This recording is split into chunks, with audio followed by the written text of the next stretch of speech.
Besides scaring the hell out of a bunch of homeowners, what do you envision the usage of this thing? How will people be able to make use of this in a practical way? Do you guys want to speak to that? Well, I mean, I think hopefully people are, if there's going to be a construction site down the street from you, and, we've had cases where construction sites, all of a sudden there's something bubbling up from underneath, and what is it? Is it good? Is it bad? Is it, so understanding, like I said, all that information is out there, being able to access it and know what's happening around you, hopefully makes you more informed, hopefully gets you more involved, and if there is a construction site down the street and there is an issue, then you can at least monitor, you can be aware and know. So it's really just about having knowledge, and the intention really is not to scare people, and Yeah, but it will.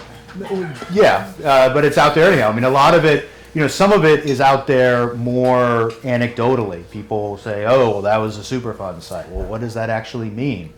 You can now go there and see that, okay, it was a Superfund site. It wasn't actually a Superfund site. It was something else. It was remediated 10 years ago, and hopefully is not an issue.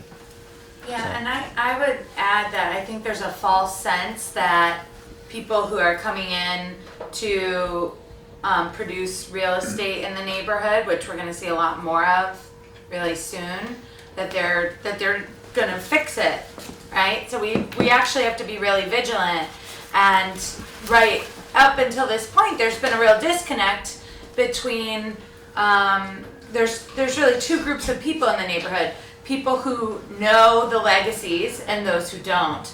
And it's lucky that there are like really strong advocates in this neighborhood going back generations who have said, what you're doing on that site, I remember what was there, and like we should check that out. And actually one of the advocates that's in our group said that about this site, the Newhart building, and we've been monitoring the development that's happening there with what's called the TAG grant. If this person hadn't kind of spoken up and said, I actually know there's toxic chemicals under the ground there, who knows what would have happened with that development site. So we're actually having a community meeting about what's going on at that site on November 2nd.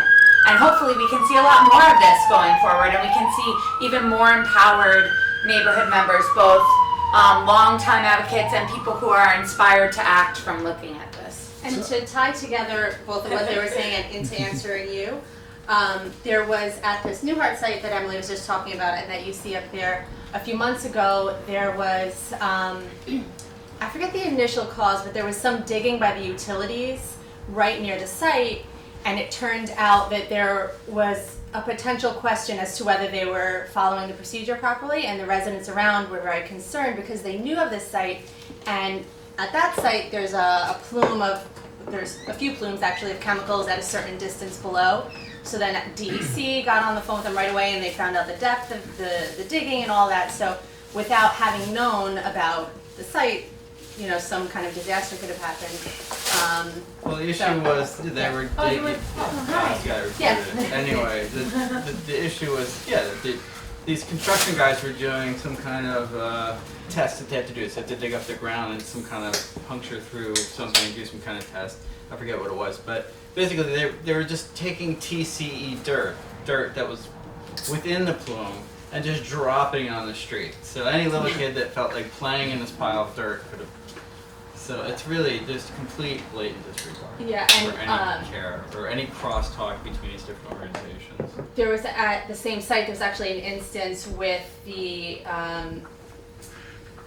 the assessment that's going on right now to determine the extent of the pollution, where they were removing waste from the site. It's hazardous waste. Everyone knows it's hazardous waste, and the contractor made a mistake and was removing it just as if it was regular household waste.